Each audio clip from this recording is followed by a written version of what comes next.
i chi gyd. A diolch yn fawr i chi am y canu bendigedig. Criw bach oedd yma i gychwyn, ond mi nas y nifer gynyddu fel oedd yr amser yn dynnu flaen. Ac roedd yna 9 syfryd yma wrth wrando arnoch chi yn canu. Diolch i Meinir am arwain ac i Gwenda, i Gwenfair am gyfeilio i ni. Diolch yn fawr. Pleser mwyaf i mi y pnawn yma ydy croesawu pob un ohonoch yn gynnes iawn i'r dathliad y chwiorydd eleni yma yng Nghapel y Bywyd Blaenau Ffestiniog. Hyderaf y cawn wendith wrth gyd ddathlu gyda'n gilydd ac y bydd pob peth awn awn clod i'n harglwydd Iesu Grist. Oes, mae paratoi trylwyr wedi mynd ymlaen ac edrychwn ymlaen am eich cwmni wrth y byrddau yn y festri cyn i chi droi am adre. Boed bendith Duw ar bob un ohonoch ac ar y gweithgareddau y prynhawn arbennig yma. Diolch i chi. Dewch i ni droi at yr arglwydd mewn gweddi. O Dduw ein tad, a thad holl blant y llawr.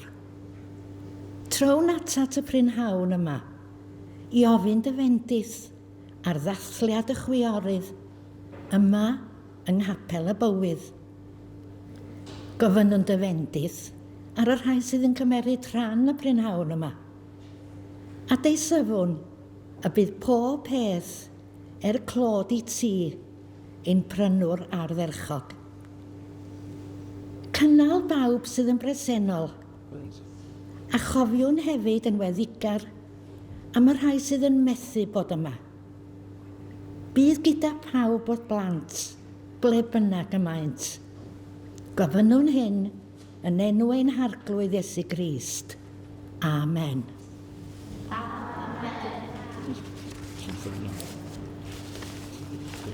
A mi ganwn ni yr emyn gyntaf, a mae hi ar yr ail dudalen.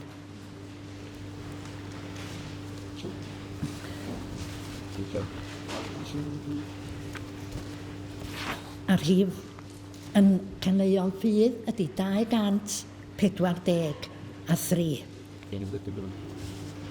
Ac ar ôl i ni ganu'r emyn, da ni'n mynd i barhau i sefyll ar ein traed mwyn i ni gael cyd darllen y datganiad. Ac ar ôl i ni ddarllen y datganiad, mi ddaw Meinir Humphreys ymlaen i ddarllen o'r ysgrythyr a Ceinwen Humphreys ymlaen i offrymu gweddi. Ond yn gyntaf, mi ganwn ni'r emyn. Biwhad y waith o arglwydd mawr, dros holl derfynau'r ddeiar lawr, drwy roi tywalltiad nerthol iawn o'r ysbryd glân a'i ddwyfol ddawn. Biwhad y waith o fewn ein tir, a'r ddeliad mawr fo ar y gwir. Mewn nerth y bore fengil lawn, iachawdwriaeth llawer iawn. Biwhad y waith o fewn dy dŷ, a gwnaed y weision oll yn hy. Gwys cwynt a nerth yr ysbryd glân, a thai roi mewn fo megis tân. Biwhad y waith o arglwydd mawr yn ein calonau ninnau nawr, marwhau pob pechod cas, a chynnydd i bob nefol ras, emyn 243 yn caneuon ffydd.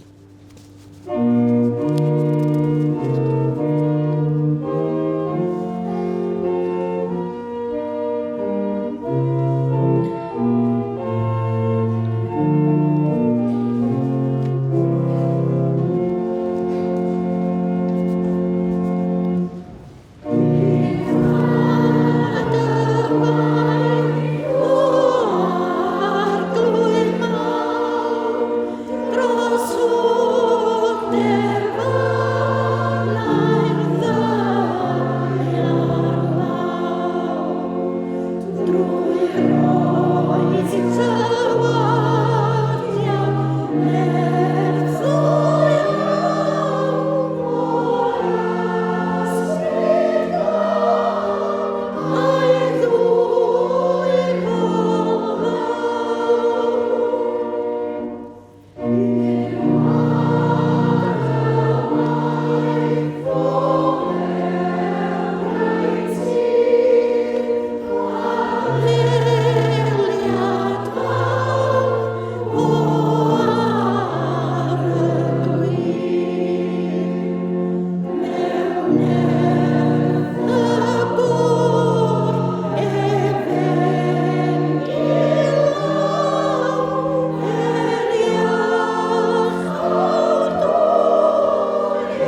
Mae'r datganiad cenhadol ar y dudalen gyntaf.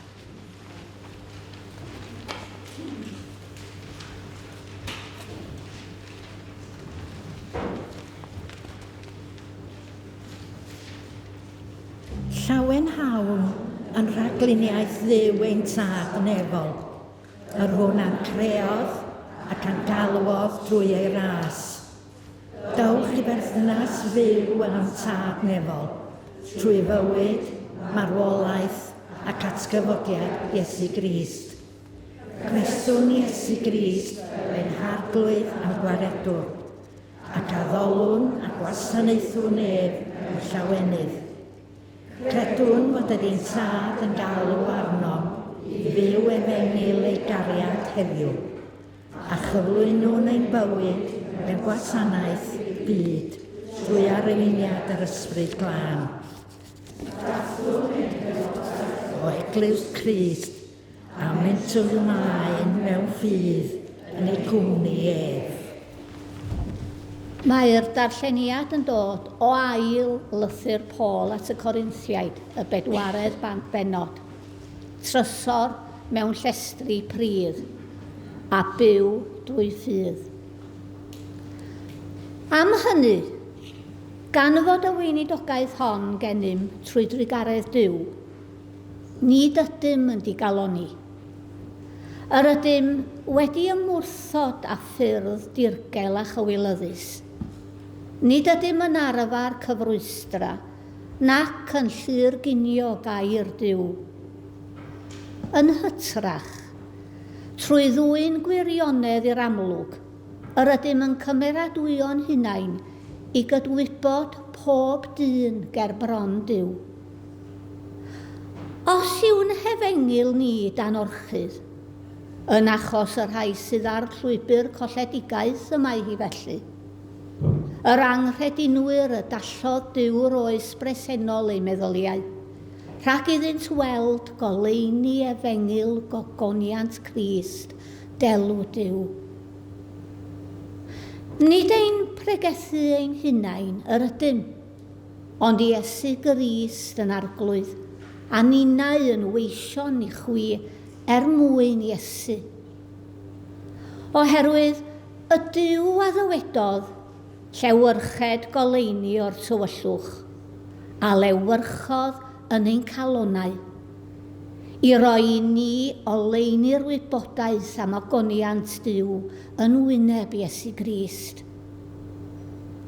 Ond yma'r trysor hyn gennym mewn llestri pridd, i ddangos mai eiddo Duw yw'r gallu tra rhagorol, ac yn nid eiddom ni. Ym mhob peth yr ydym yn cael ei gwrthrymu, ond yn nid ein llethu. Ein bwrw i ansicrwydd, ond yn nid i anobaith. Ein herlyd, ond yn nid ein gadael yn amddifad. Ein taro i lawr, ond yn nid ein dinistrio.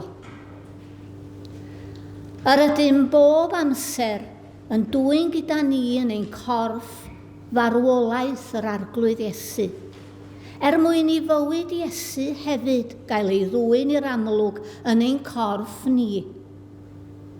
Oherwydd yr ydym ni, a ninnau'n fyw, yn cael ein traddodi yn wastad i farwolaeth mwyn Iesu.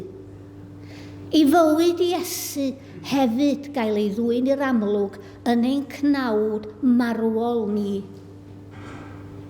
Felly, y mae marwolaeth ar waith yno ni, a bywyd yno chi.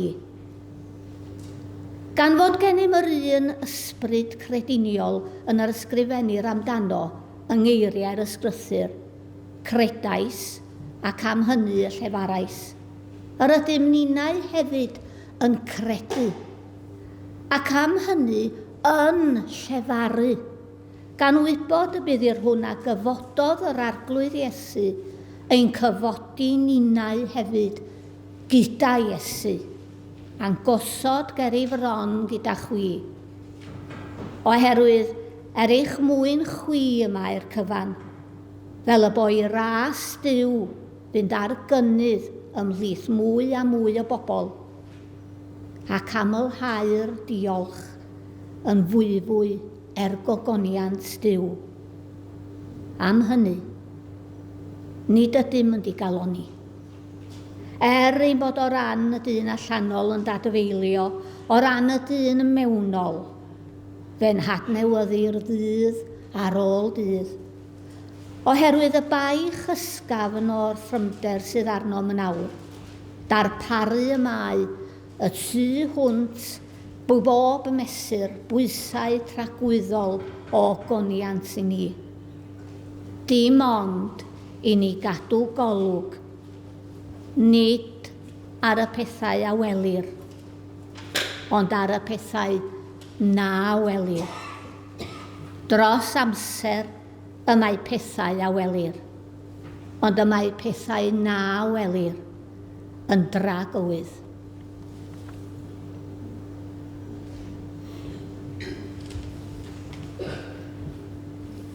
Gweddiwn. Ein tad, deithom at ein gilydd heddiw ar y pnawn arbennig hwn i ddathlu'r genhadaeth. Diolch fod gan y chwiorydd ddydd wedi ei neilltuo i gofio am y gwaith cenhadol. Ac eto, rydym yn sylweddoli nad oes modd cyfyngu'n meddwl amdano i'r un diwrnod. Arwain ni yn ein haddoliad heddiw i weld o'r newydd ehangder a phwysigrwydd y genhadaeth. Y neges y mae'n rhaid eich chyhoeddi'n gyson a'r gwaith nad yw byth yn darfod. Gobeithio bydd ein cofio ni heddiw yn ein galluogi i weld pob dydd yn gyfle i genhadu. Diolchwn am cenhadon anfonais tir byd yn broffwydi ac offeiriaid, yn arweinydd ac apostolion, y gwir a gwragedd cyffredin da a diwiol, yr rhai a ddaeth a gair a gweledigaeth, defod a gweithred yn gyfryngau dy neges a ddewyllus.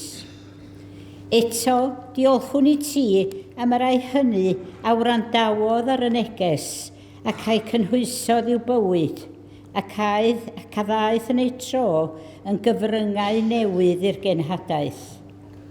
Trwy ei ymroddiad hwy a'r rhai ei dilynodd, fe rannwyd y bywyd newydd yn Iesu Grist. Heddiw, cynorthwya ni i fod yn deilwng o weinidogaeth y gorffennol ac i wneud ein rhan i barhau'r gwaith cenhadol i'r dyfodol. Cofion heddiw gyda gwerthfawrogiad a diolch am y cenhadon aeth o Gymru i gario'r efengil i bedwar ban y byd. Diolchwn am ei hymrwymiad a'i gwasanaeth. Diolch fod cymaint ohonynt wedi ei huniaethu ei hunain gyda gwlad, iaith, traddodiad a diwylliant, gan gymhwyso'r efengil ar gyfer amgylchiadau ac anghenion arbennig. Diolch am y gwaith hwn yn ei amser a'i gyfnod. Ond tra'n gwerthfawrogi'r gorffennol, helpa ni i gofio ein bod bellach yn rhan o bartneriaeth byd eang, yn wledydd a chenhedloedd a phobl gyda'i gilydd. Bydded i ni heddiw ddathlu ein haelodaeth o'r teulu cenhadol, y cyfle i gael ein dysgu ac i dderbyn gan eraill, ac i gydweithio llwyddiant genhadaeth, gartref yn ogystal ac ymhellefoedd deiar. Arglwydd, fe ddeithos ti ar genhadaeth atom mewn modd arbennig yn dy fab Iesu Grist, gan bregethu'r newyddion da i dlodion a chyhoeddi'r rhyddhad i'r ceithion, adferiad golwg i'r deillion, a pheri i'r gorthrymedig gerdded yn rhydd. Helpa dy eglwys heddiw yn eich genhadaeth hi gan gofio hynny. Wrth ymwneud â'r byd heddiw yn ei hanobaeth a'i hangyfiawnder, pobl mewn dioddefaint a phoen, gorthrwm ar hyfel. Helpa ni i rannu'r newyddion da a all ddiwallu pob angen a chyflenwi pob diffyg. Ehanga am ryd a gwared fi rhag cilni o bob rhyw, boed i mi weld pob mab i ti yn frawd i mi o ddiw. I ti yr ydym yn cyflwyno'r gwaith mawr hwn, clod a gogoniant i ddenw. Amen. Wel, pnawn da i chi gyd. A mae Gwenny eisoes wedi croesawu chi i'n dathliad y pnawn yma yng nghapel hardd y bywyd yma. Ac mae'n bleser ac yn anrhydedd gen i gael bod yn rhan o'r oedfa arbennig yma. Diolch i Gwenny am ei chyfraniad ac i Ceinwen am Einir hefyd am ei gwasanaeth dechreuol effeithiol a phwrpasol. Do'n ni'n edrych ymlaen yn awr at gael cyflwyniad cerddorol, dyna sydd gen i lawr, gan blant ysgol Maen y Fferen. Diolch yn fawr am y gwahyddiad i ddod i ganu asoch heddiw. Rydyn am ddechrau drwy ganu braf i bwyta ac rydym ni'r hogia am arwain yr ganu.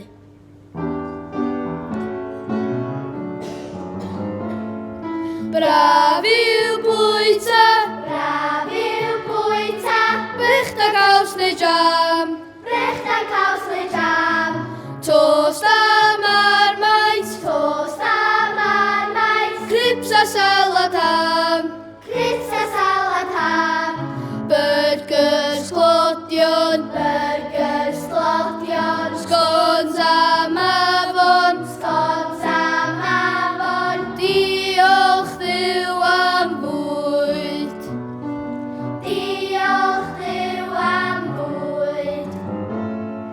Braf i'w chwarae,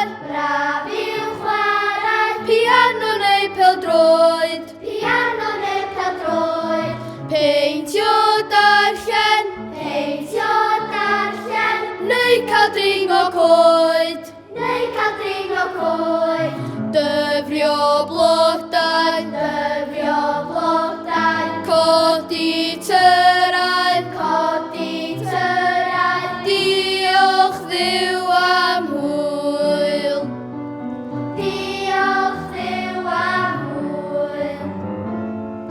Braf i'w cwmni, cwmni dat a mam, teulu ffrindiau, sy'n gwylio na chagam, cwmni Esyn, sy'n fy nysgu, mae cariad ydyw Duw.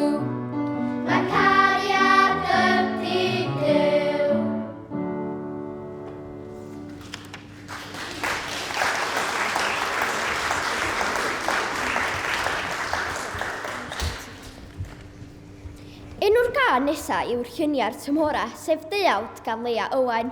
Rydw i, Megan a Sara am ganu hon i chi.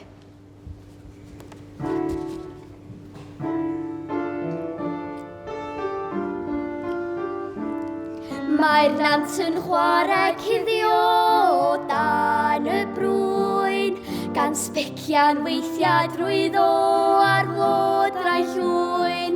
Mae rhywun yn prancio'n heini ddeffro'r tir, a'r gwanwyn wedi enni ar ddore glir.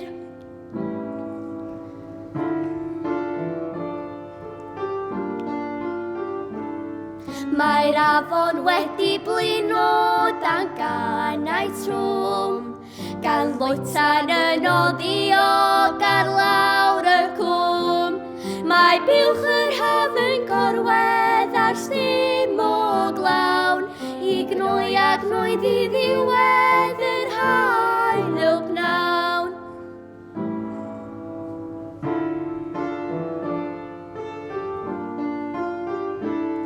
Mae'r tona'n llyfu'r tywod ar hyd y traeth, gan adael milos wigod fel ewi yn llaeth. Mae Wilyn yn mynd adre o sŵn y byd i wylio machlud hydre yn air i gyd.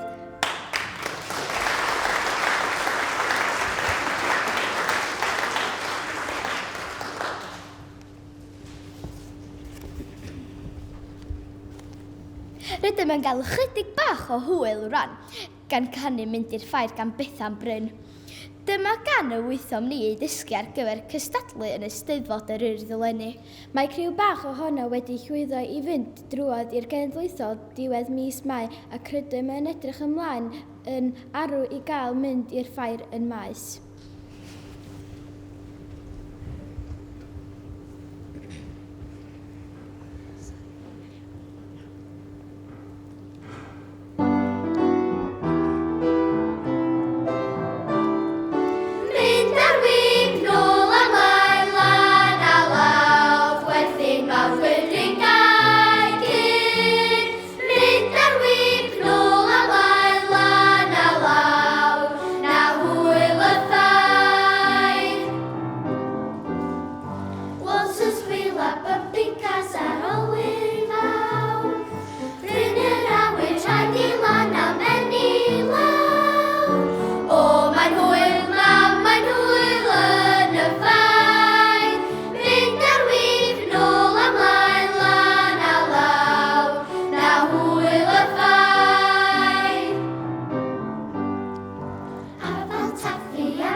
Nesaf yw dy enw di gan Ruth Lloyd Owen a Myddin ap Dafydd.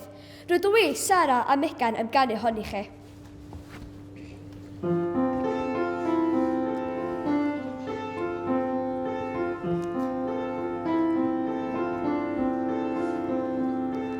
Nid oes tywyllwch yn y nos, ond galw'n enw ni, ac nid yw'r gyllaf byth yn oer, pan wyt ti'n fy ymylu.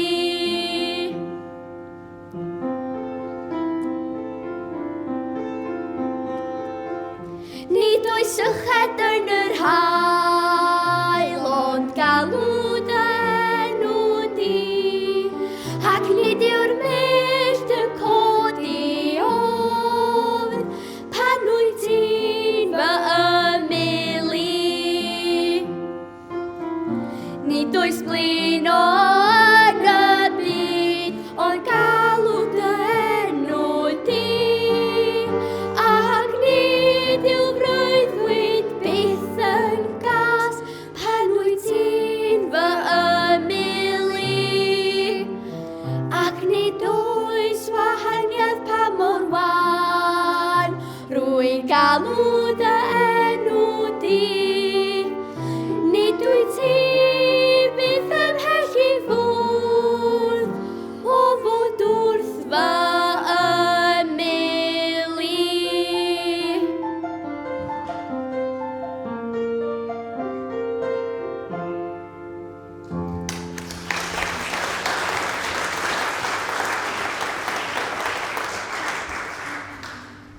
Gobeithio eich bod wedi mwynhau perfformiad a diolch eto am y gwahoddiad i ymuno efo chi. Yn olaf heddiw, rydym yn perfformio Cydyw'n Dwylo gan J. Arian Jones. Dyma gan wyddom ni ei ddysgu ar gyfer cystadlu yn Eisteddfod yr Urdd y Llynedd. Rydym dal yn ei chanu gan fod y geiriau yr un mor pwysig heddiw.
Awn ni mlaen efo'n rhwydfa rwan drwy ganu emyn 3 ar y daflen.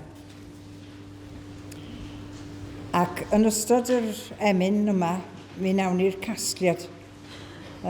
Os bydd y casgloddion yn barod, os gwelwch yn dda, ac wedi ddychwelyd i'r blaen yn y fan hyn, bydd Gwenny Roberts yn bendithio'r casgliad. Addoi di i'n dilyn ni os galwaf denw di. Addoi di heb wybod mwy pa lwybr fydd i ti. Neu di rannu cariad Duw. Neu di ddeud mai cariad yw. Neu di fy mwy ni fyw. Yn un tydi a mi. Neu di droed y gefn ar ddoe os galwaf denw nawr. Neu di garu'r gwan a'r gwael a chladdu y fi fawr. neu di herio pob sarhad, neu di dderbyn briw a brad, neu di siarad a dy dad yn un tydi a mi. A fydd deillion eto'n gweld ysgalw eto naf, a fydd caeth yn dod yn rhydd a iechyd i'r rhai claf, neu di garu'r unig rai, maddau'r camwedd heb weld bai, heb ddim ymffrost a dim llai, yn un tydi a mi. Neu di blygu'n wylaidd iawn pan ddaw fy ngalwad i, neu di eildio rhag pob ofn yn ymyl Calfari. Fydd dy ffydd yn mentro byw i gyfannu dynol ryw, teulu dyn yn deulu diw, yn un tydi a mi. Arglwydd, mae dy alwad dair yn toddi'r galon hon. Does na neb ond ti a llenwi'r gwacter sy'n fy mron. Dilyn ôl dy droed heb fraw, byw yn ffyddlon, law yn llaw, ddydd i ddydd dy hedd a ddaw, wrth ddim dy ddilyn di.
Gweddiwn.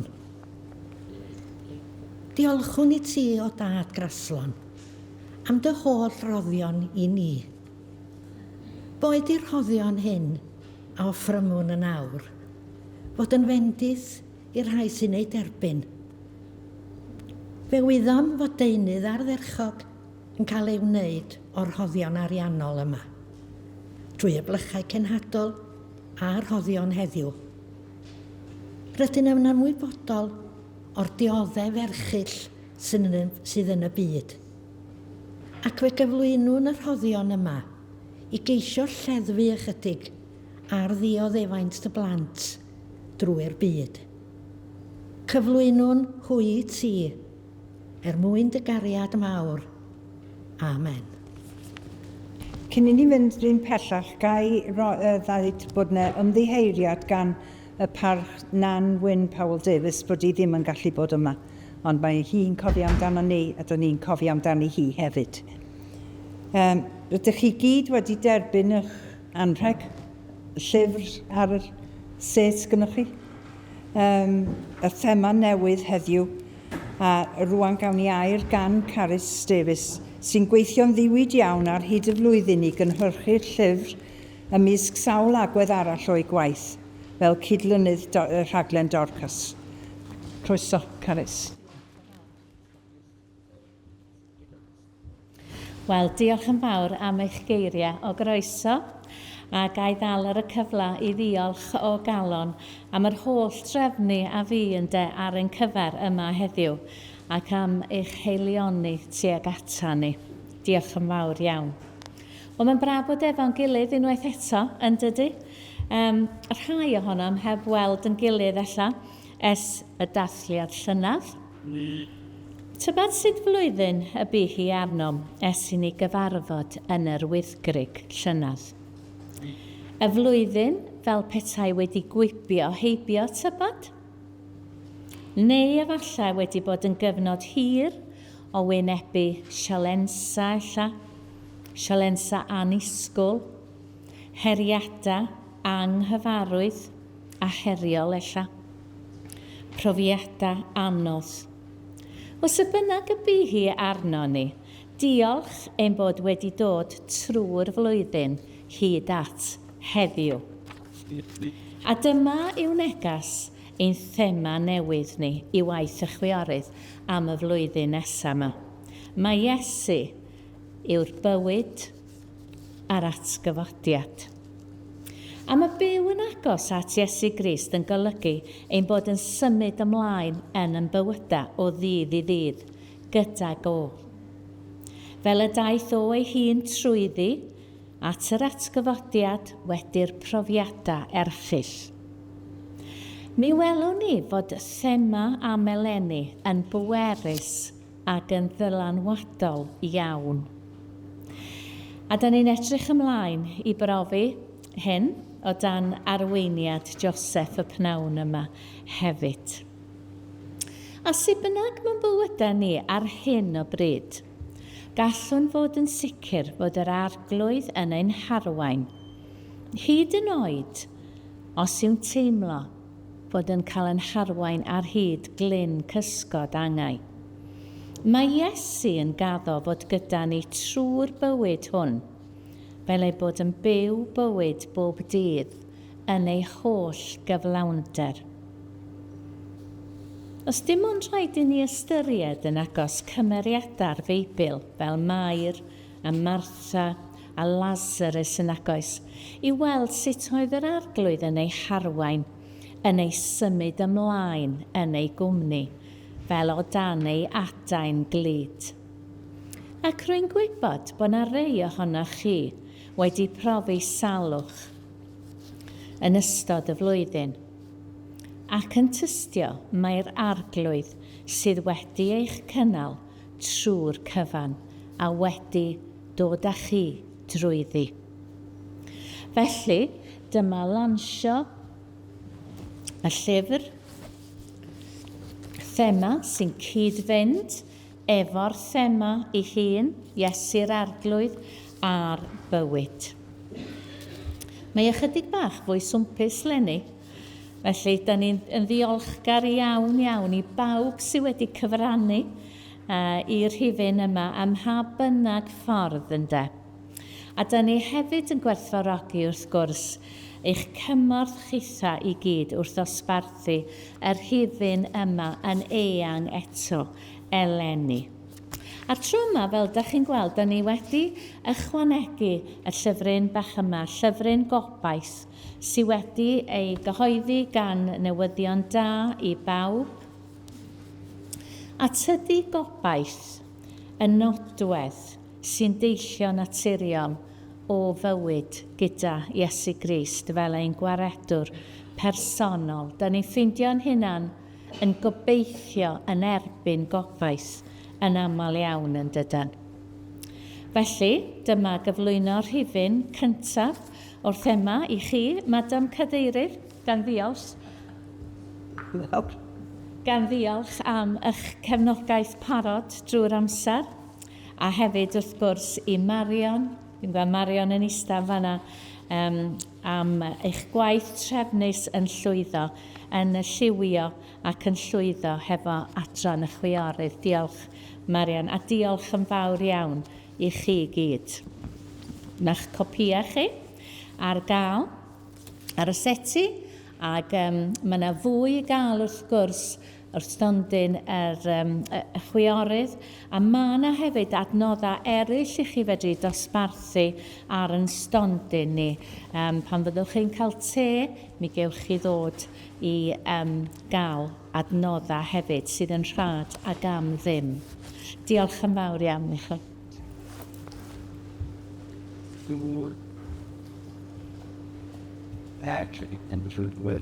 Diolch, Carys. A mae'n siŵr na'r diolch gorau fedrwn ni roi i Carys ag i'r pwyllgor i gyd ydy defnyddio'r llyfrau. Da ni yn dosbarth Flint yn cael gwasanaeth yr Hydref, lle da ni yn selio fo ar y llyfryn. Ac mae o'n werth deud bod ni yn defnyddio ar hyd y llyfrau i gyd, bod ni wedi defnyddio nhw. Gnewch eich gorau i defnyddio nhw. Rwan, mi gawn ni droi at emyn 7 ar y daflen. Ac diolch i Meinir Lloyd Jones am arwain y gân, y nawr ac cyn y gwasanaeth i gyd, ac i Gwenfair Lloyd Hughes yr argynnyddus heddiw. Roedd hi'n hyfryd clywed y canu cyn yr oedfa, a diolch iddyn nhw am ddefnyddio doniau arbennig. Emyn 7 ar y daflen. O gwrando'n gweddi Iesu da, dros fyd ryfelgar, trigar ha. Rho heddwch gwir yng nghalon dyn i geisio'r ffordd i fyw'n gytun. O atal di arweinwyr gwlad, yr uchel saff a'r balch ei stad, rhag anfon syml werinwr tlawd i golli waed wrth ladd ei brawd. Rho gariad yng nghalonnau'r gwir, bentyra'r myrdd daflegrau dyr i'w taflu draw dros hanner byd ar filoedd o eneidiau drud. O dirion dad, na ad i ni heb obaith ddrifftio gyda'r llu, ac esgiluso gwneud ein rhan dros drefn a heddwch ym mhob man. Rho i ni boen o arwain byd, o'i ryfelgarwch maith i gyd, can nid oes ddewis perffaith hedd i neb sy'n byw yng nghysgod cledd.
Mae'n bleser gen i nawr gyflwyno'n siaradwr gwadd, sef Joseph Edwards Capel Graig.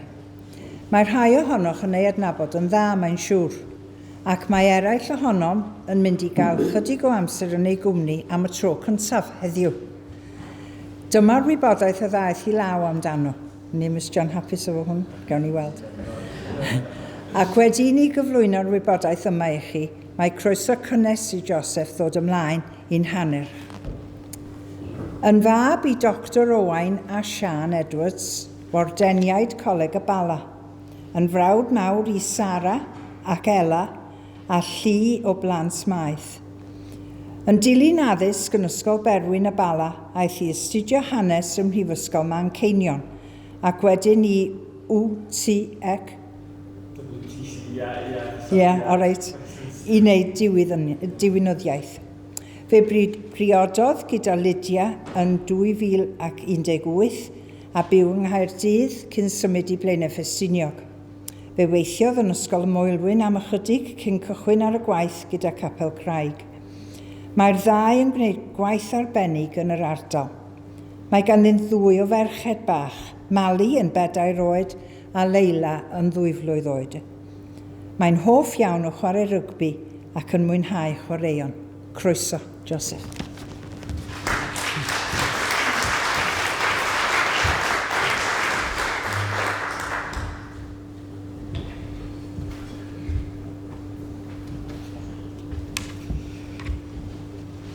Wel, hwnna'n good job, dwi'n meddwl, chwarae teg.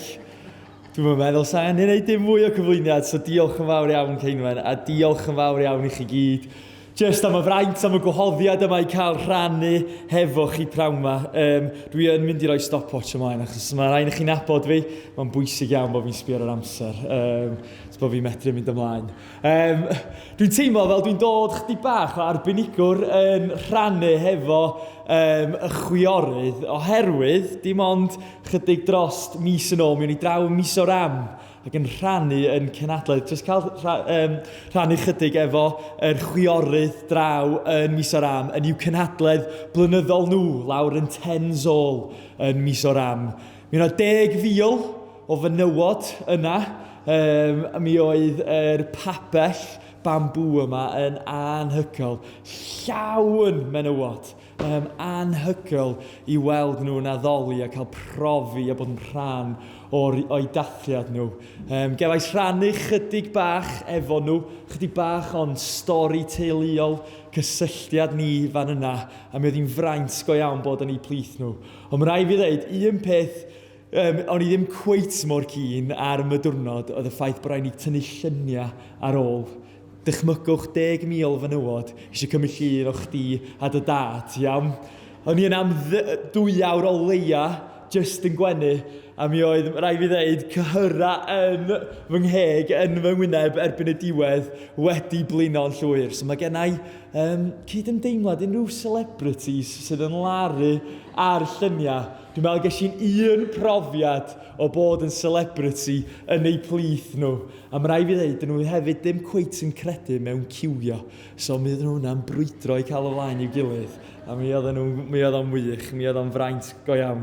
A na i rannu, dwi'n siŵr chdi bach fwy efo chi amdano y profiad yna fod yn mis o ram. Ond ydy o'n iawn jyst cyn ni tyllu fewn i'r gair a'n gilydd i ni ddeu gair o gweddi sydyn. Arglwydd Dduw, diolch.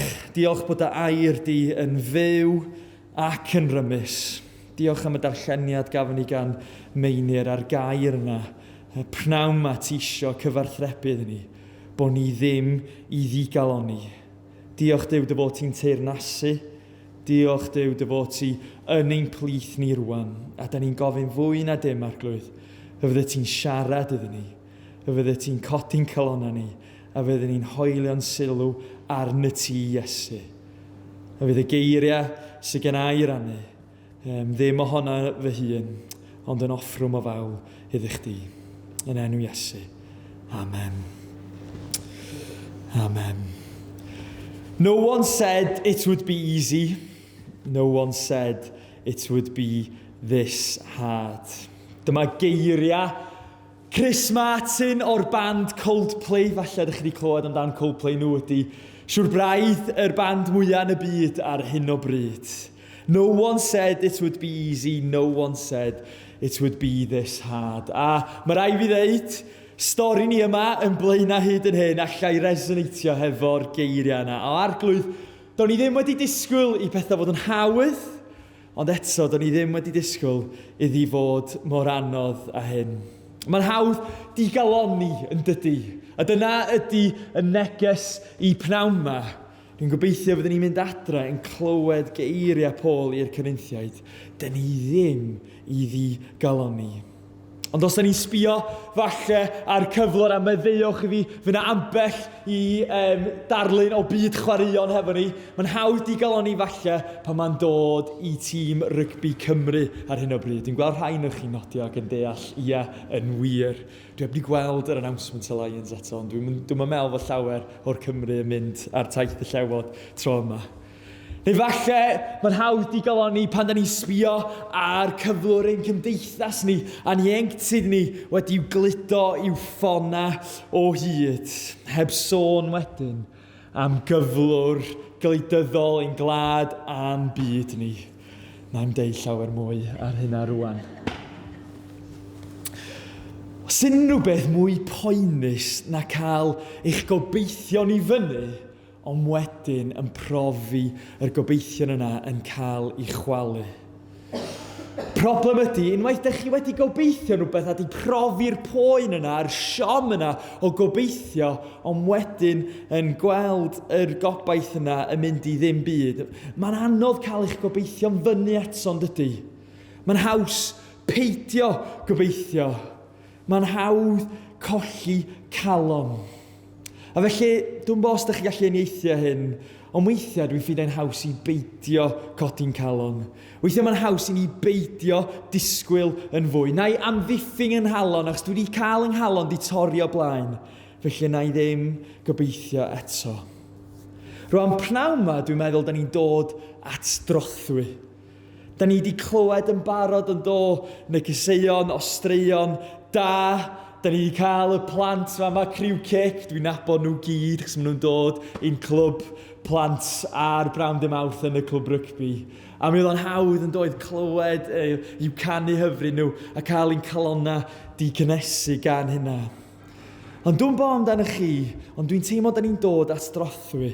Herwydd da ni yma yn dydyn, ddim just i ddathlu cenadaeth, ond unwaith eto i ymuno fewn ar cenadaeth sy'n gan Grist ar gyfer ni yn lleol fama yng Nghymru, ond hefyd ar draws y byd.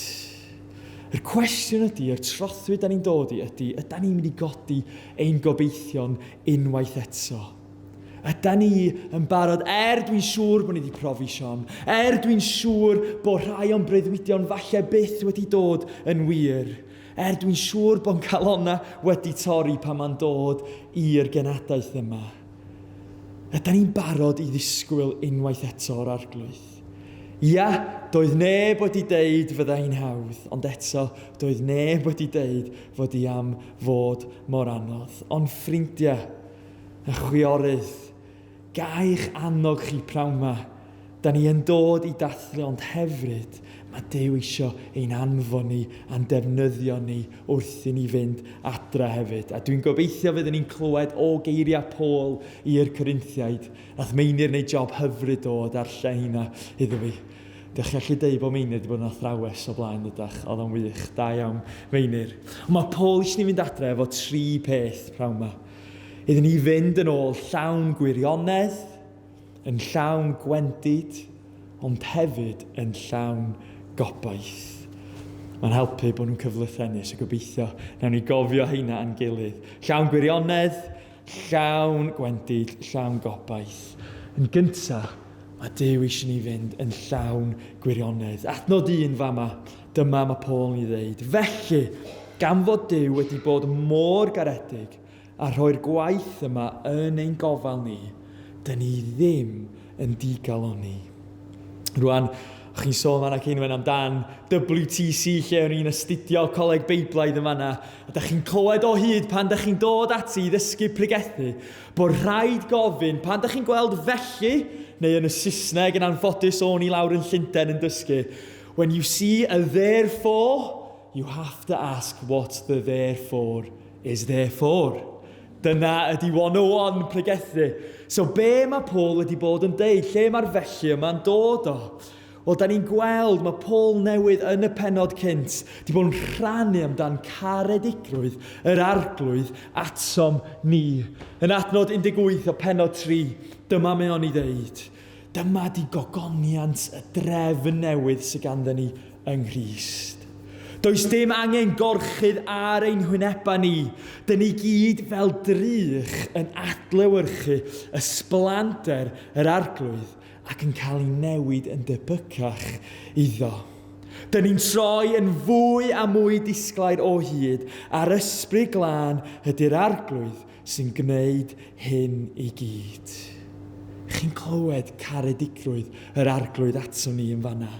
Dyma ydy gogoniant y drefn newydd. Does dim rhwystyr bellach.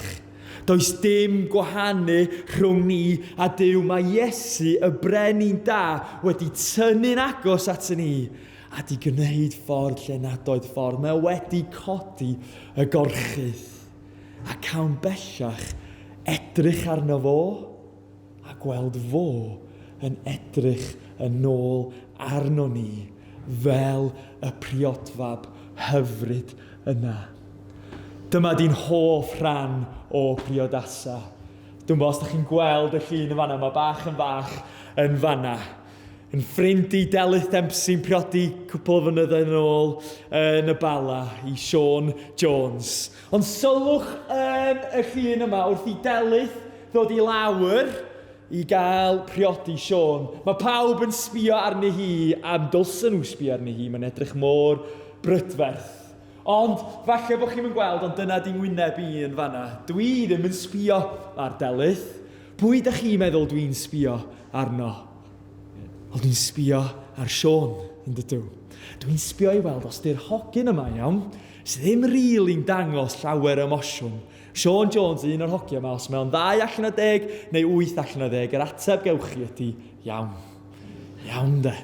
A ni sbio, ydy'r hogyn yma yn mynd i gael ei symud. Ac yn wir i chi, wrth i Delyth o lawr, mae'r dagra yn dechrau llifo o'r hogyn sy'n dangos dim emosiwn.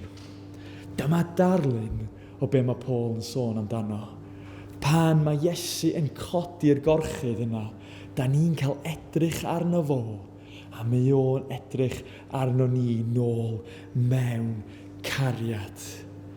Dyna ydy caredigrwydd yr arglwydd. A dyna ydy'r reality. Pob dydd cawn gwneud hynna. Edrych arno fo a fo yn edrych arno ni mewn cariad. A mae Paul yn dweud, oherwydd hynna, da ni ddim i ddigaloni.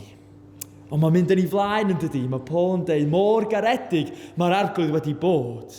Mae o hefyd wedyn yn rhoi gwaith yn ein gofal ni. A be ydy'r gwaith yna? Wel, yn syml iawn, i ymestyn gogoniant y drefn newydd yma mae'r arglwydd wedi ennill iddyn ni. I rannu am caredigrwydd yr arglwydd atom ni. Rwan pan symudon ni nôl i Blaena Ffestiniog dros 3 mlynedd yn ôl bellach. 3 mlynedd. Mae amser yn hedfan yn dydi. Dwi'n meddwl yn wedig pan i chi plant ifanc, mae amser yn teddu fynd hyn o fwy sydyn na'r arfer. A dyma ni'n cyrraedd yma dros 3 mlynedd yn ôl efo babi 6 mis oed, yn malu hefo ni, a dyma ni'n gadael dipyn ar ein hola ni. Dyma ni'n gadael teulu i ddechrau ffwrdd, dyna lle mae'n ngwraig i Lydia o. Mae dal i deimlo yr colled yna fod mor agos i'w theulu.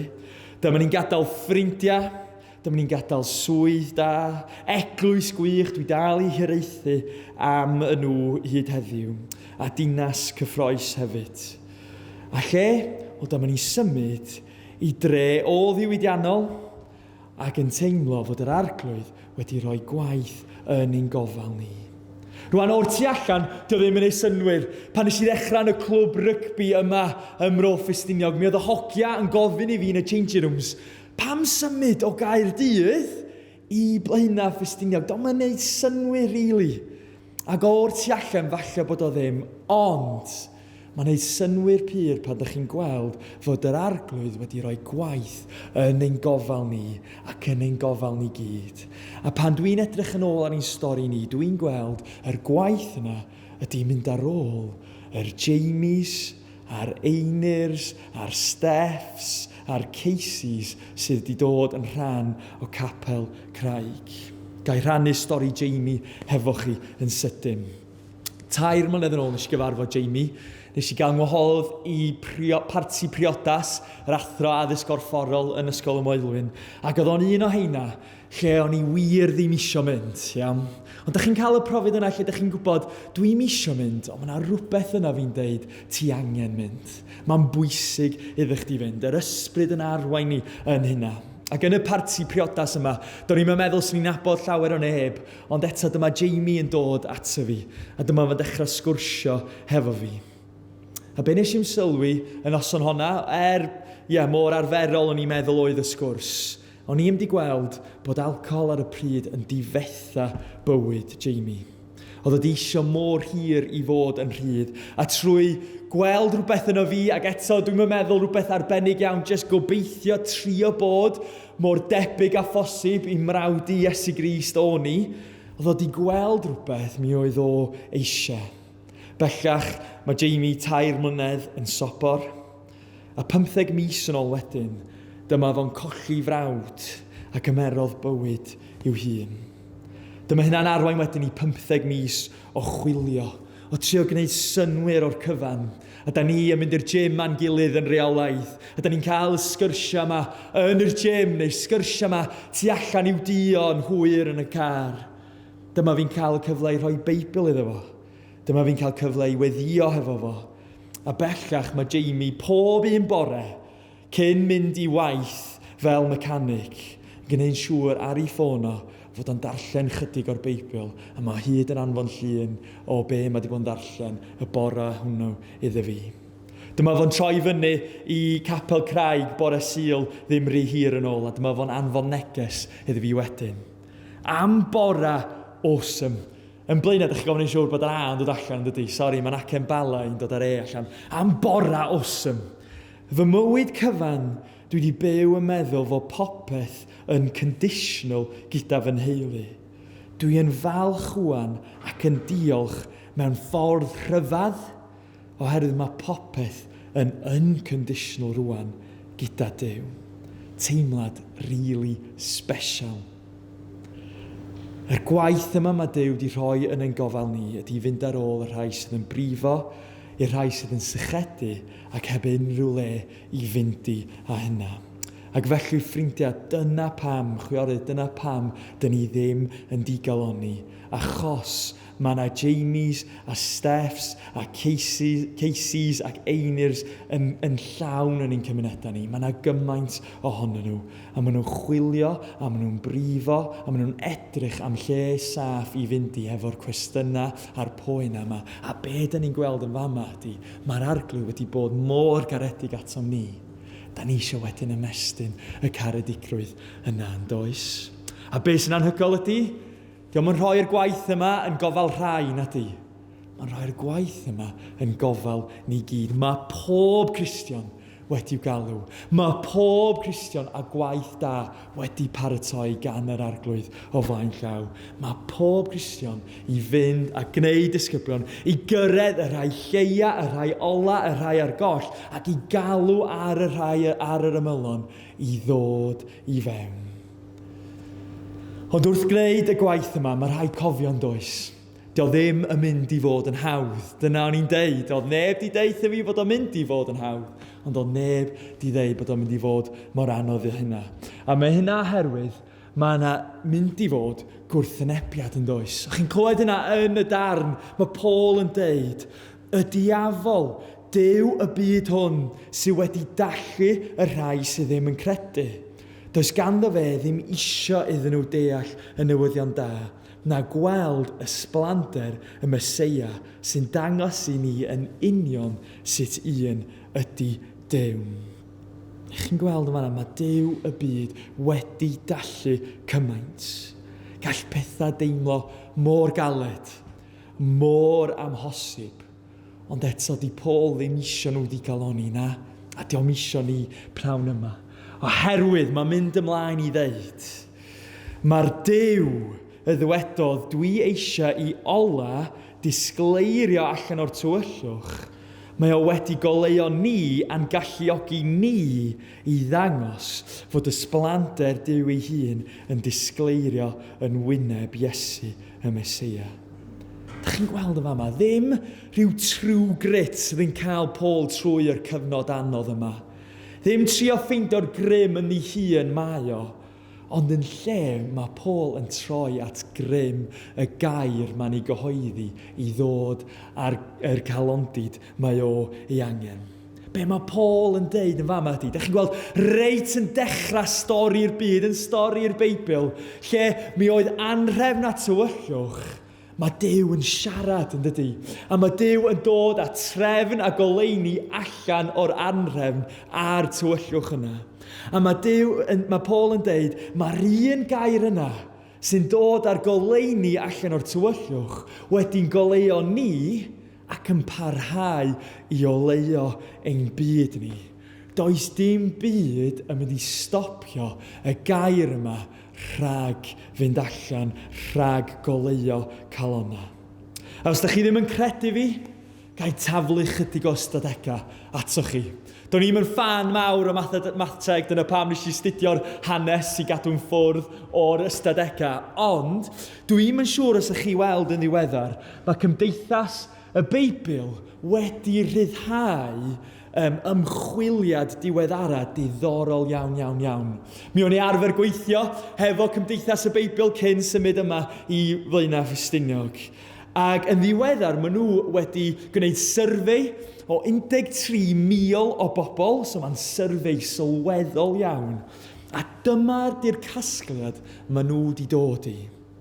Mae yna diwygiad tawel ar darfu. Yn Saesneg, a quiet revival is happening.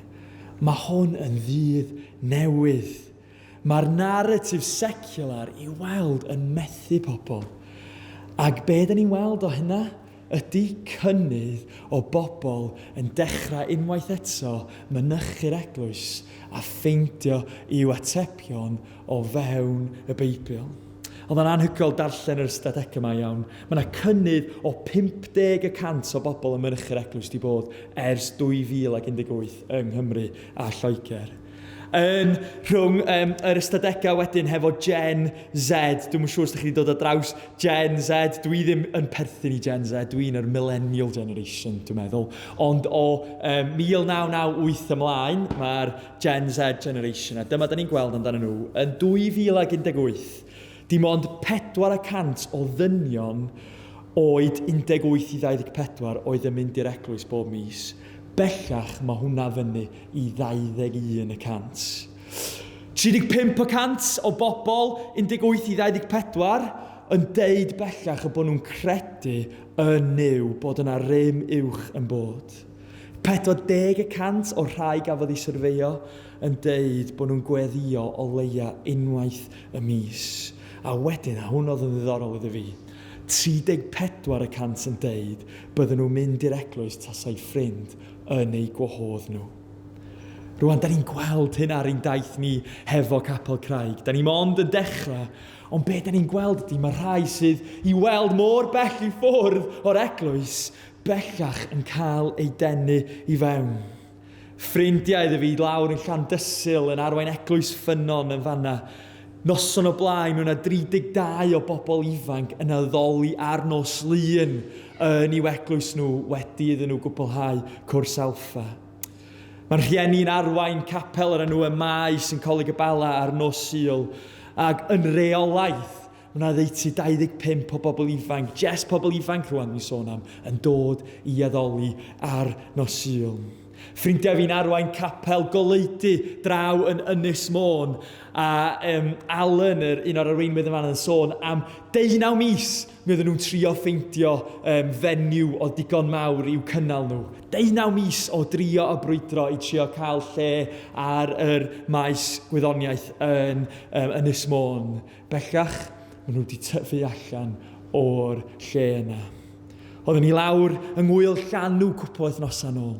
Dal fyny efo ffrindiau ni, John a Mary Nicholas. Oedden nhw'n sôn amdani i'w eglwys nhw yn Llanilltyd Fawr.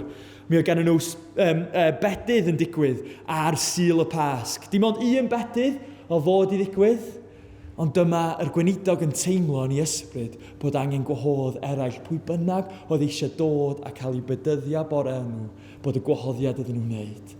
Dyma 6 bedydd arall yn digwydd pryd hynny. Da chi'n gweld, mae hwn yn ddydd newydd. Mae fel petai fod y llanw yn dod i fewn unwaith eto. A felly, ffrindiau, mae o'n anodd, ond da ni ddim i ddigaloni. Mae'r un gair sydd yn dod a goleini o'r tywyllwch yn parhau i fynd allan hyd heddiw. Felly, gaich annog chi, a rwan dwi angen bod yn ofalus, y cenhedlaeth hun. Rwan, subjective ydy'r term yna, Nes i droi'n, ges i penblwydd significant dy Sadwrn dwytha, troi'n 30, bach o identity crisis yn dod fel yna. Ond, na i ddim diffinio be ydy'r cenhedlaeth hun, ond gaich annog chi fama chwiorydd. Pan mae'n dod i cenhadaeth, dim ond 2 rôl sydd yna. Mae yna rhai wedi'w galw i fynd lawr y pylla. Yn mynd i fynd a symud i'r llefydd sydd wedi hen anghofio amdana, sydd yn desperate unwaith eto amdan newyddion da, am gobaith yr efengil i fynd yna. Ond hefyd, mae galwad i rhai i'w dal y rhaff. I wneud yn siŵr bod nhw'n cefnogi nhw, i wneud yn siŵr bod nhw'n cael gweddi, i wneud yn siŵr bod nhw'n cael y gofal a'r doethineb a'r profiad o'i hamgylch nhw. A gaich annog chi chwiorydd, fod Duw hefo rôl ar eich cyfer chi. Fod gennym ni ffrindiau sydd yn dal i fynd lawr y pylla. Paul a Robin Smethurst, ffrindiau ydyn ni, di symud i Talgarth yn ddiweddar i plannu eglwys yn i'w 60au. Geraint a Tina Morse yn ganol plannu eglwys Cymraeg yn Hwlffordd. Mae Geraint newid roi yn 70 oed. Mae yna rhai yn parhau i fynd lawr y pylla sydd yn wych. Ond hefyd mae angen am rhai i ddal y rhaff. Y rhai yna sydd yn mynd i rhoi gweddi, rhoi adnoddau, rhoi yn ariannol i sicrhau fod y rhai sydd yn mynd lawr ddim yn mynd ar ben ei hunain. Mae gennau ffrindiau dde fi, Andy a Morwenna Cottam, maen nhw lawr yn y fenni. Ac yn reolaidd mae Andrew yn anfon neges iddo fi ac yn gofyn be fedrwn ni weddio drosto chi. A dwi'n gwybod pob yn ail bore llun, maen nhw fel eglwys yn y fenni yn gweddio drosto ni a drost gwaith newydd eraill dros Gymru. Felly gaich annog chi, peidiwch colli calon, ffrindiau, ond breuddwydiwch eto. Be mae'r arglwydd yn eich galw chi i unwaith eto? Rwan hwnna'r pwynt 1. Mae ddeuwch i fi. Iawn, ond nawn ni fynd yn gynt trwy'r rai nesaf. Mae Duw yn ein anfon ni dydy mewn gwendid. Dyma'r trysor mae Duw wedi roi iddyn ni. Mae'n cael ei gario gyda ni sydd ddim byd ond llestri pridd. Ffaith sy'n dangos mai o Dduw mae'r grym anhygoel yma'n dod. Dim ohono ni. Dim ond gwendid all gario yr gwirionedd, yr gogoniant anhygoel yma mae Duw wedi ennill iddyn ni. A da chi'n clywed profiad y llestr pridd? Dyma di profiad y llestr pridd. Trafferthion yn gwasgu o bob cyfeiriad. Yn ansicr weithiau. Yn cael ein herlyd a chael ein taro i lawr. Dyma profiad arferol y llestr pridd. Ond arach chi glywed yr ond holl bwysig yna ar ei meinir darllen iddyn ni. Da chi'n clywed yma na rwan. Wedi'n gwasgu, ia, ond dyn ni ddim wedi cael ein llethu yn llwyr. Yn ansicr weithiau, ia, ond heb anobeithio. Yn cael ein herlyd, ia, ond dydy Duw ddim wedi'n gadael ni. Yn cael ein taro lawr, ia, ond yn cael ein codi yn ôl ar ein traed bob tro. Llestr pridd. Dyna ydw i, a dyna ydym ni gyd. Dwi'n caru'r ffordd mae un o'n arwyr fi yn y ffydd, Hudson Taylor, oedd yn arloeswr ac yn gynhadwr draw yn China, yn deud. I often think that God must have been looking for someone as small enough and weak enough for him to use, and that he found me. Rwy'n mae hwnna'n dod a cysur i rhywun fel y fi. Dyna be mae gwendid yn wneud. Mae'n neud chi deimlo mor fach, mor wan, ond wedyn i ddod o hyd i nerth a'n dibyniaeth ni ar yr arglwydd sydd yn medru newid y stori. Wedi ein gwasgu, ia, ond dyn ni ddim wedi cael ein llethu yn llwyr. Wedyn mae Paul yn dweud, di ddim yn mynd i fod yn hawdd. Mae bod yn llestr pridd ddim yn beth hawdd. Dyn ni sy'n fyw bob amser mewn peryg o gael ein lladd fel Iesu, mwyn i fywyd Iesu gael ei weld yn ein cyrff marwol ni. Rhaid i ni wynebu marwolaeth mwyn i chi gael bywyd tragwyddol.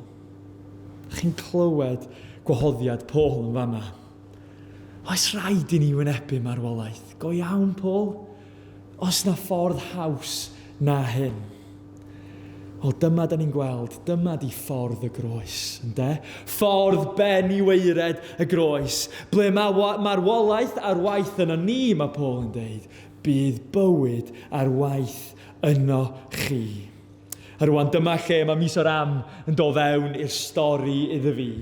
Chi'n gweld falle yn y llun yma, gesir y fraint o mynd chydig wythnosa nôl draw i mis o'r am hefo yn had, yn fanna, ac Aneirin Owen hefyd hefo ni. Mi oedd hi yn brofiad mor arbennig. A un o'r breintiau mwyaf oedd bod ni wedi cael ymweld a fersiwn mis o'r am o San Fagan. Mi oedden nhw'n cael dathliad mawr ar y pryd, yw dathliad y cynheuaf fatha i'w ysteddfod nhw. A gafon ni'r profiad o ymweld a profi be oedd bywyd arfer bod fel yn mis o'r am. Mae wedi newid cryn dipyn bellach, ond dyma fel bysa'r cenhadon cyntaf wedi dod ar draws mis o'r am. Lle llawn llwytha oedd ar y pryd yn llwytha treisgar, oedd yn aml iawn yn dienyddio penna ei golynion. A dim bod Cristnogion o Gymru wedi bod yn barod i fynd draw i pen draw y byd. Hanes yn heili i, fy hen nain a'n hen taid, David a Muriel Edwards a Samuel a Glenys Davies, wedi bod yn barod i fynd i pen draw'r byd oherwydd bod nhw'n gweld bod gogoniant y drefn yma mor arbennig, mor anhygoel, bod yr arglwydd wedi bod mor garedig atyn nhw, bod rhaid mynd i ben draw'r byd i'r rhan fwyaf anghysbell o Gogledd Ddwyrain India. A felly mi oedd yn brofiad reit emosiynol, profi be bysa bywyd wedi bod fel. Un hen nain a hen taid, un nain ni nath cael i'w magwraeth cyfan, byw na tan oedd hi'n 13 oed yn mis o'r am. Ond ydych chi'n gweld yn y llun yma ma'n dydach, mae dad Aneirin yn pwyso ar y pren yma. Rwan, dyna ddim achos bod nhw falle chydig mewn oed bellach ac di blino, ddim dyna pam. Mae hyn oherwydd mi oedden nhw'n dangos iddyn ni pwysigrwydd o'r swt. Mi oedd na arfer ar y pryd yn yr llwytha yn mis o'r am, yn y tribes, lle os ydych chi wedi'ch dal mewn trosedd wedi gwneud rhywbeth o'i le, mi oedd gen hawl y pentref eich dal a'ch curo a dial am hynny. Ond mi oedd na rheol pwysig. A rheol yna oedd, os ydych chi yn medru, ac eto oedd yn helpu os chi'n gallu rhedeg reit fast, yn medru llwyddo, cyrraedd hut yr brenin, y chief ar y pryd, a sicrhau bod neb yn eich dal chi, a cyffwrdd yr colofn yma o bren, y swt, fel oedden nhw'n galw o, cyn i neb arall eich dal chi, mi oeddech chi'n derbyn pardwn gan y chief. A be ydych chi'n gael yn ôl? mi ydych chi wedyn yn dod yn gaeth i'r chief ac yn gweithio o dan y fo gweddill eich dyddiau. Dych chi'n gallu gweld sut oedd y Cenhadol cynnar yn rhannu yr efengil a'r pobl ar y pryd. Da ni'n dydan wedi rhedeg i'n swt ni. I'r rhai o ni sydd yn gwybod bod ni yn disgyn yn fyr. Mae ganddo ni'r pren sydd yn rhoi pardwn.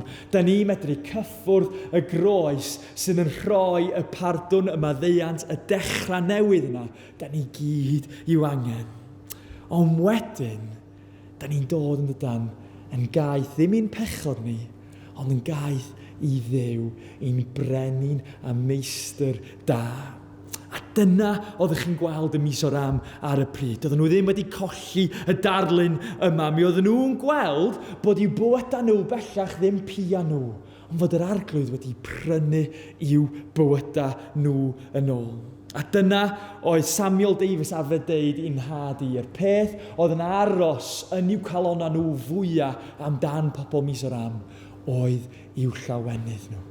Fo nhw yn sylweddoli mor garedig mae'r arglwydd wedi bod tuag atyn nhw a bod nhw bellach yn cael y fraint o wasanaethu fo, o bod o dan i'w frenhiniaeth da fo, ac bod nhw wedyn yn bodoli i wasanaethu yr arglwydd, yr eglwys a'r gymuned.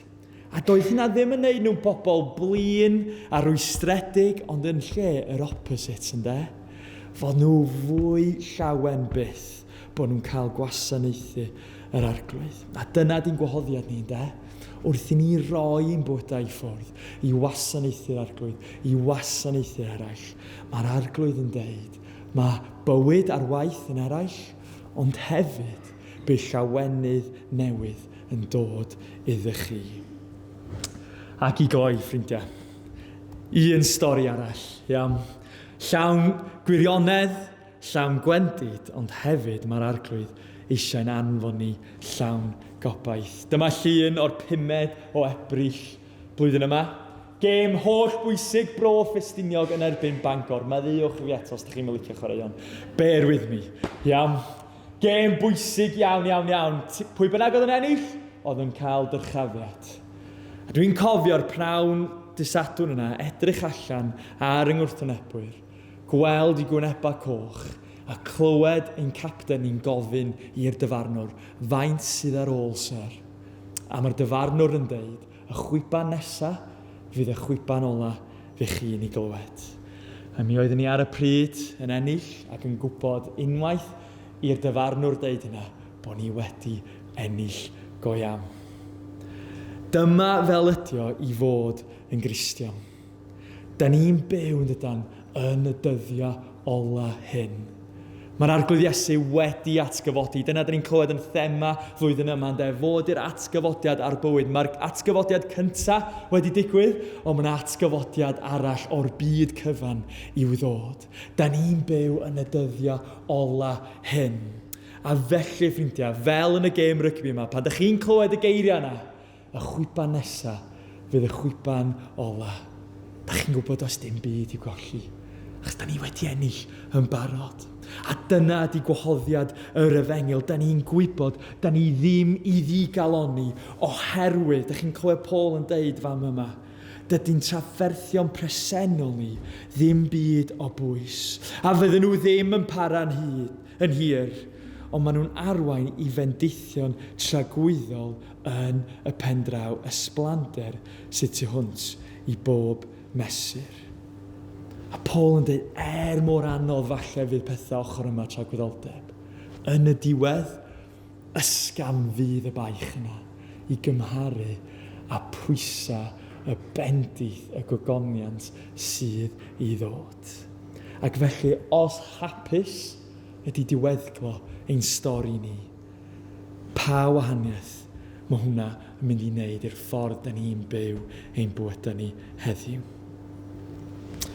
Na i ddarllen geiriau Paul wrth i ni orffen fama, adnod 1. Felly, gan fod Duw wedi bod mor garedig a rhoi'r gwaith yma yn ein gofal ni, dyn ni ddim yn digaloni.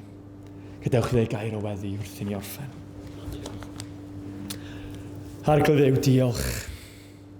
Diolch fod diweddglo hapus i'n stori ni. Diolch fod ni wedi ennill yn barod. Oherwydd ti ydy yr atgyfodiad a'r bywyd.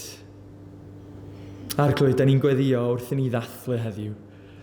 Ydych chi'n ein hanfon ni hefyd. Yn hanfon ni ar genhadaeth unwaith eto. Yn llawn gwirionedd. Yn llawn gwendid. Ond hefyd yn llawn gobaith. Arglwydd, diolch am yr hyn ti wedi wneud yng Nghymru. Diolch am y ffordd ti wedi symud yn ein glad ni o'r blaen. A diolch am yr arwyddion sydd yn dangos dy fod ti'n gwneud unwaith eto. Dy fod ti ti'n gaddon dair di wrth i ni glosio ato ti. Ti yn mynd i glosio atom ni. Ac arglwydd, da ni'n gweddio i'r genhadaeth yma fynd allan. A ddim jyst i'n trefi am pentrefi ni fama, ond unwaith eto fel naeth y Cymru gynt, iddo fynd ar draws y byd. Arglwydd, dy ogoniant di, dyna ydy'n concern penna ni, a dyn ni'n gweddio hyn oll yn enw dy fab Iesu Grist. Amen. Diolch i ti, Joseph.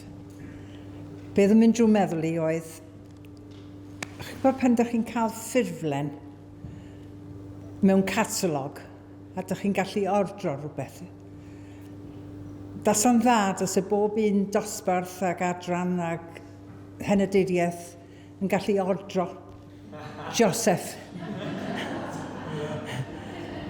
Faso'n gwneud yn bywyd ni yng Nghymru yn llawer mwy gobeithlon, mae'n siŵr yma. Diolch yn fawr. Diolch. A rwan, back to brass tacks. Adroddiad y trysorydd, ysgwelwch yn dda. Mae Margaret wedi cael cymorth i gyfri'r arian yn y casgliad a dderbyniwyd y pnawn yma, ond mae hi eisoes wedi gwneud ei gwaith cartre wrth gyfrif y rhoddion a dderbyniwyd erbyn diwedd mis Ebrill. A gewch chi glywed hyn rwan. Margaret, diolch. Wel, mi eith Ceinwen ar geiriau o'n ngheg i follow that. Sut mae dilyn hynna?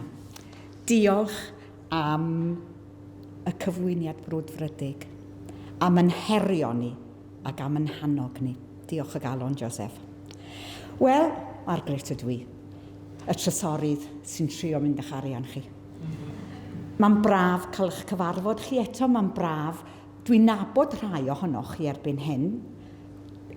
Mae yn braf rhoi gwyneb i'r neges e-bost neu'r llais tu ôl i'r ffôn. Fedrai'n diolch digon i'r holl drysoryddion am eu cymorth, gyda'r gwaith yn casglu'r arian ac yn llenwi'r bonyn. Nawr ma' ryw wendid bach yn y gadwyn ar hyn o bryd, achos dydy pawb ddim yn gwybod am be dwi'n sôn. Llythyr y trysorydd, a mae yna fonyn bach ar y gwylod i chi lenwi yn deud pwy ydych chi, pa henaduriaeth, pwy ydych chi'n gynrychioli. Mae'n gymaint o help pan fyddai'n cofnodi. Diolch i'n cydswyddogion am bob cymorth a chefnogaeth. Ceinwen, Gwenith ac i Eirian Roberts yn y swyddfa sydd ag ateb i bob problem. Mae'n bleser gen i gyhoeddi fod y cyfraniadau hyd yn hyn dros 11,000 a hanner. Diolch i Anwen, oedd mor sydyn yn cyfri'r casgliad, oedd y cyfanswm y casgliad yn 395,40 ceiniog. Dwi'n eitha ffyddiog y byddwn ni'n croesi'r 12,000 fel cyfraniad lenni i'r gwaith sydd â cymaint o angen yr arian amdano fe. Diolch ydy byrdwn fy neges unwaith eto, a siwrne saff i chi adre. Diolch yn fawr.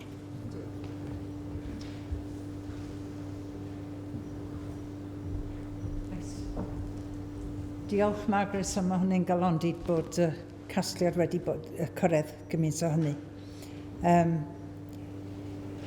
Mae'r olwyn yn dal i droi. Diolch am hynny. Ac wrth i ni fwynhau bod yma heddiw yn Blaenau Ffestiniog, mae'r meddwl yn gallu troi yn ôl at ambell sasiwn. A fel arfer, diwrnod braf i'r sasiwn. A dyn ni wedi bod ar hyd a lled Gogledd Cymru yn dilyn sesiynau, ond mae'n meddwl yn gallu edrych ymlaen hefyd. A mae teitl bob mis yn papur fama, gyda ni yn papur lleol ni, sy'n deud ble rawn ni, ac yn rhoi gwybodaeth am achlysuron i'r dyfodol. A dwi am ofyn rwan i parchedig Helen Wyn Jones y ddod yn gynrychiolydd o ddosbarth glannau a Nant Conwy i ddod ymlaen i groesawu dathliad flwyddyn nesaf i'w hardal nhw. Croeso felly, Helen, i chi roi manylion mwyn ein denu ni atoch chi flwyddyn nesaf y mis Mai. Diolch.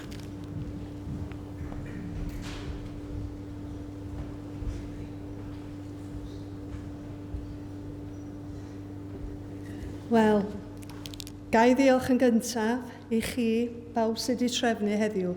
Da ni yn sicr wedi cael pnawn bendithiol iawn gyda'n gilydd, a diolch i ti hefyd, Joseph.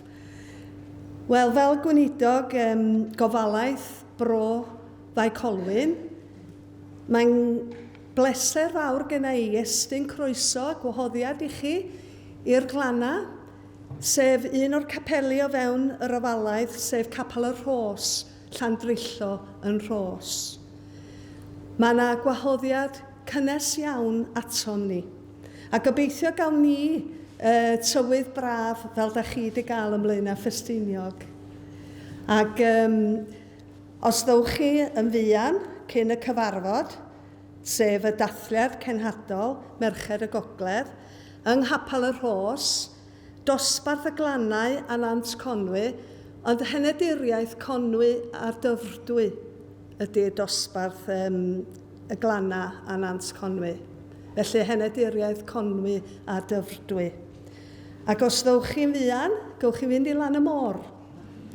A fod mae'n braf iawn yn lan y môr yn Llandrillo'n Rhos. A gowch chi gwynt y môr.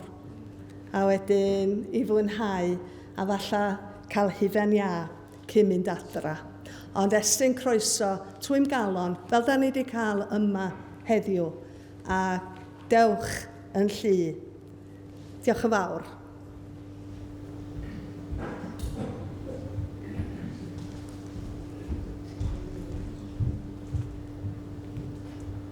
A rwan dyn ni wedi cyrraedd y diolchiadau. Rhestr wrth gwrs ydy diolchiadau, a dwi am ddeud ar y cychwyn, os oes na rhywun na fyddai wedi cydnabod yn y rhestr, mae'n wir ddrwg gen i. Dwi'n deud hynny i ddechrau. Mae'n bwysig bod ni'n diolch i bawb sydd wedi helpu i wneud dathliad y chwiorydd 2025 yn achlysur arbennig. Mae'n diolch pennaf i Eirian wrth gwrs, sydd yn gweithio drosom ar hyd y flwyddyn o'i swyddfa yng Ngholeg y Bala. Does dim yn ormod o drafferth i Eirian, a does dim na all hi ateb na holi amdano. Gwerthfawrogi'r popeth Eirian, a'ch pwyllgor efo chi, Gwenith, Margaret, Carys, pawb arall sydd i fod i gael ei diolch. Diolch i chwiorydd Gorllewin Meirionydd am ei gwahoddiad i gapel hyfryd y bywydd yma. Deithom fel swyddogion i gyfarfod y pwyllgor lleol o chwiorydd ym mis Chwefror, fel sy'n arferol. A wyddwch chi be, mi oedden nhw'n barod adeg ono. Faswn ni wedi gallu chynnal hi yr wythnos wedyn, oedd popeth yn ei le gyda nhw. Diolch am eich croeso ac am eich gwaith trefnu o flaen llaw. Mae ffrwyth eich llafur yn amlwg iawn heddiw. Gwn fod lluniaeth wedi ei drefnu i bawb wedi roedfa, a diolch i chi am hynny hefyd. Diolch i Meinir Lloyd Jones am ein hysgogi i ganu, i Gwemron Lloyd Hughes am ei doniau fel organyddes, i Gwenny Roberts am ei chroeso a'i gweddiau, ac i Ceinwen Humphreys a Meinir Humphreys am gyflwyno gwasanaeth dechreuol. Diolch am y casglyddion, y rhai fi'n gosod blodau, y stiwardiaid tu mewn ac allan i'r capel heddiw, a'r rhai fi'n paratoi yn y cefndir wrth gwrs. Diolch yn fawr iawn i'r disgyblion a'r hyfforddwyr o blant ysgol Maen Offeren am ei cyflwyniad, i Carys a Margaret am ei adroddiadau o'i swyddi, ond yn olaf ac nid yn lleiaf o bellffordd, ein diolch i Joseph am ei anerchiad. Bydd Joseph Edwards a Chapel Bywyd yn aros llaw yn fy nghof am amser hir. Diolch yn fawr. Dwi am ofyn ffafr fach i chi cyn i ni derfynu. Wrth fynd allan, neu i'r festri, anewch chi droi at rhywun dych chi ddim yn nabod, nad ydych chi rioed wedi siarad â nhw o'r blaen, a deud helo, neu o le dych chi'n dod, neu sut siwrne gyda chi.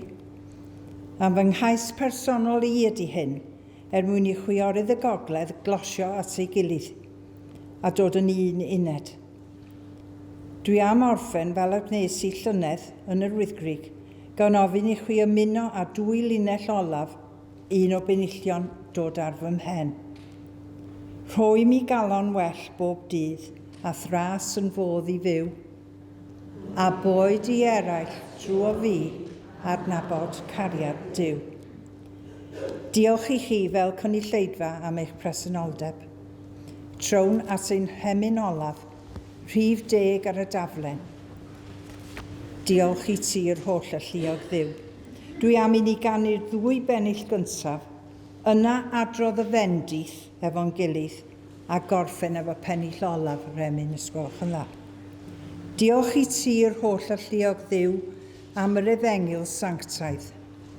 Pan oeddem ni mewn carchar tywyll di, rhoestyn o leini nefol.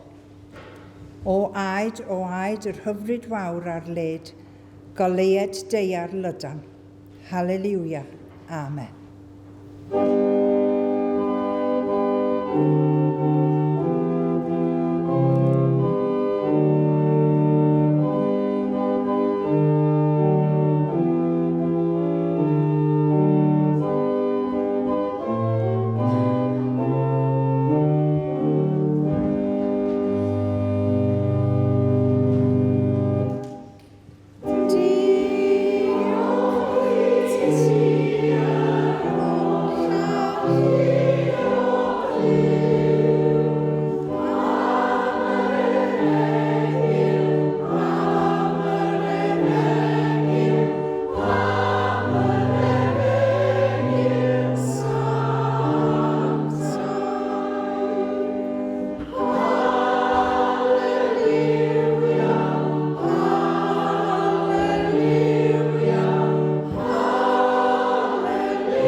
Gras Cenhadol Iesu Grist, a chariad Duw, a chymdeithas o'r ysbryd glân, a fyddo gyda ni oll, yr awr hon, hyd byth,